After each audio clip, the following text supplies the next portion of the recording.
আমরা আছি এখন প্রেমনগর চা বাগানে। ন্যাশনাল ট্রি কোম্পানি দীর্ঘ 3 মাস কাজ বন্ধ ছিল। আজ কাজের প্রথম দিন চালু হয়েছে বাগান। তো আমরা চারা গাছে আজ পানি দিব। পানির পাম্প, ওয়াটার পাম্প ফিটিংয়ের কাজ চলতেছে। তো চারা গাছে কীভাবে পানি দিই আমরা বাগানগুলোতে, প্রথম থেকে শেষ পর্যন্ত আমাদের পাশে থাকবেন এবং দেখুন কিভাবে আমরা বাগানগুলোতে চারা গাছে পানি দেই। কি পরিশ্রম করতে হয় আমাদেরকে। এই কাজগুলি অনেক কষ্টের কাজ, তবুও চালিয়ে যেতে হচ্ছে। এবং তার মধ্যে প্রচুর ঠান্ডা, ঠান্ডার মধ্যেও পানি দেওয়া লাগবেই।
আজকে আমরা প্রেমনগর চা বাগানও কাজ শুরু হয়েছে, ইরিগেশন চালানো হয়েছে মেশিন।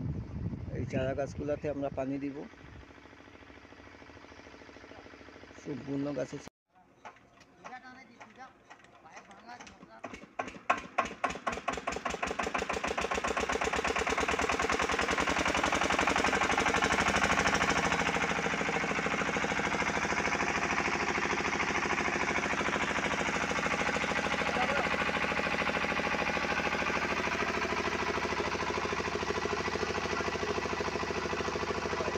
খুলি দিল, তো খুলি দিছে।